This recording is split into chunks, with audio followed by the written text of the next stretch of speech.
আপনারা দেখছেন এক টুকরো পৃথিবীর খবর নিউজ বাংলা। আপনাদের কথা নিউজ বাংলার খবর।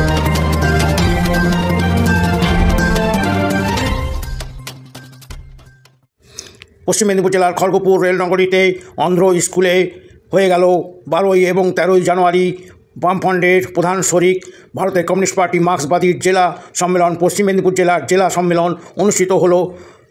প্রায় 400 জন ডেলিগেট এই অনুষ্ঠানে অংশ নেয় এবং 52টির অধিক জোনাল এবং অঞ্চল থেকে 400-র মতন প্রায় কর্মীরা এবং নেতারা উপস্থিত হন।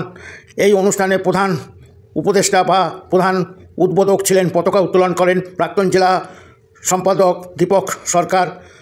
এছাড়া অনুষ্ঠানে উপস্থিত ছিলেন পশ্চিমবঙ্গের সিপিআইএমের সম্পাদক মোহাম্মদ সেলিম এবং রাজ্য কমিটির সদস্য সহ বিশিষ্ট জনেরা।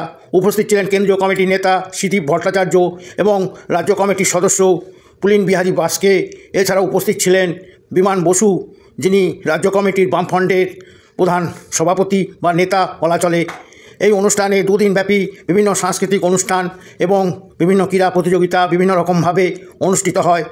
লাল ব্রিগেডের মহিলা এবং যুব ব্রিগেড রাস্তায় পথফেরি এবং মিছিল মহার্যালি করেন। খড়গপুর শহরে এই প্রথম নয়, 1981 সালে অনুষ্ঠিত হয় জেলা সম্মেলন, অবিভক্ত জেলা সম্মেলন।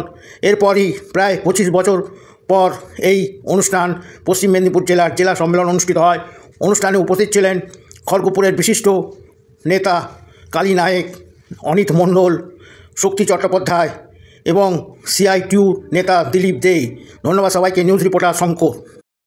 এখানে উল্লেখ্য গৌতম দত্ত এবং আরও বিশিষ্ট জনেরা উপস্থিত ছিলেন এবং আগামী ভবিষ্যতের পরিকল্পনা এবং গণতান্ত্রিক উপায়ে জেলা নেতৃত্বকে সংগঠিত করার পরিকল্পনা নেওয়া হয় বলে জানা গেছে এক টুকরো সূত্রে।